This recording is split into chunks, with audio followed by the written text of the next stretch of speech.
অন্তর্বর্তীকালীন সরকার দায়িত্বে রয়েছে অন্তর্বর্তীকালীন সরকারের প্রধান ডক্টর মোহাম্মদ ইউনূস সাহেব ঘোষণা দিয়েছেন রোজার আগে ফেব্রুয়ারিতে আজকে প্রধান নির্বাচন কমিশনার ঘোষণা দিয়েছেন ফেব্রুয়ারির প্রথম সপ্তাহে নির্বাচন।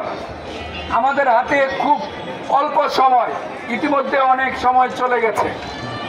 আপনারা যখন 17 বছর মামলা খেয়েছেন, গুম হয়েছেন, খুন হয়েছেন, আপনারা কিন্তু কেউ জানতেন না কবে শেখ হাসিনা এই ফ্যাসিস্ট সরকার চলে যাবে, জানতেন?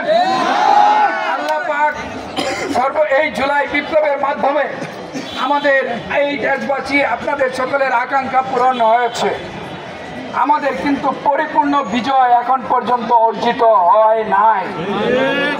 যতদিন না পর্যন্ত জনগণের ভোটের অধিকার প্রতিষ্ঠিত না হবে, যতদিন না পর্যন্ত জনগণের সরকার প্রতিষ্ঠিত না হবে, যতদিন না পর্যন্ত বাংলাদেশের মানুষের অধিকার হারা মানুষ অধিকার ফিরে না পাবে, সামাজিক ন্যায় বিচার ফিরে না পাবে, যতদিন পর্যন্ত এদেশের মানুষ একটি বৈষম্যহীন সমাজ আমরা গড়তে পারবো, ততদিন পর্যন্ত আমাদের রাজপথে থেকে জনগণের আকাঙ্ক্ষা পূরণে, গণতান্ত্রিক বাংলাদেশ বিনির্মাণে, জনগণের ভোটের অধিকার প্রতিষ্ঠার মাধ্যমে, ব্যালটের মাধ্যমে, ব্যালট বিপ্লবের মাধ্যমে আমরা আগামী দিনে বিএনপি সরকার প্রতিষ্ঠা করে তবে আমরা ঘরে ফিরবো। ভাইরা আমাদের দল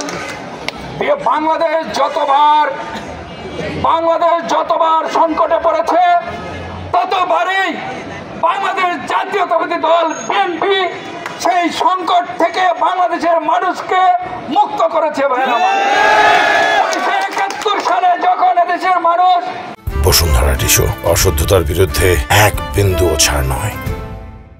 দেশের জাতি যখন কোনো আশা খুঁজে পাচ্ছিল না, তখন শহীদ রাষ্ট্রপতি জিয়া রহমান বাংলাদেশের স্বাধীনতা ঘোষণা করে তারপর সম্মুখ যুদ্ধ করে এদেশের মানুষকে স্বাধীনতা এনে দিয়েছিলেন।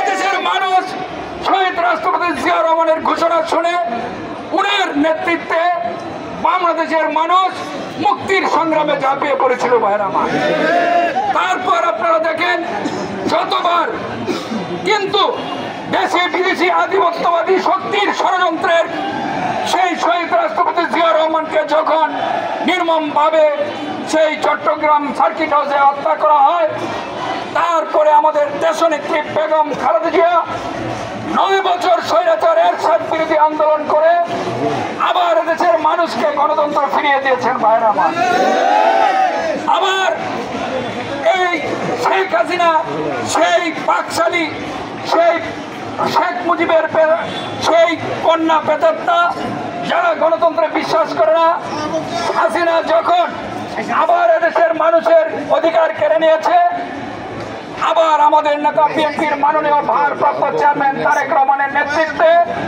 আবার এদেশের মানুষ তারেক রহমানের নেতৃত্বে গণতান্ত্রিক সংগ্রামে ঝাঁপিয়ে পড়ে আবার এদেশের মানুষের আবার অধিকার ফিরে পাওয়ার পথ তৈরি করে দিয়েছে। ভাইরা আমার এখন আমাদের ফসল গড়ে তোলার সময়। এখন আপনারা সকলে মিলে আগামী দিনে বিএনপির সরকার প্রতিষ্ঠার আগ পর্যন্ত সবাই রাজপথে থেকে সবাই বাংলাদেশের মানুষের অধিকার প্রতিষ্ঠায় সকলে মিলে ঐক্যবদ্ধভাবে কাজ করবেন। বিএনপির ইতিহাস এদেশের গণতন্ত্রের ইতিহাস, বিএনপির ইতিহাস বাংলাদেশের মানুষের মুক্তির ইতিহাস, বিএনপির ইতিহাস এদেশের মানুষের অধিকার ফিরিয়ে দেওয়ার ইতিহাস। আপনারা আমাদের দেশনেত্রী বেগম খালেদা জিয়া, আমাদের নেতা তারেক রহমানের নির্দেশনা মেনে সকলে ঐক্যবদ্ধ থেকে আপনারা আগামী নির্বাচন পর্যন্ত সকলেই রাজপথে থাকবেন। কৃষকদের, শ্রমিকদের, মানুষের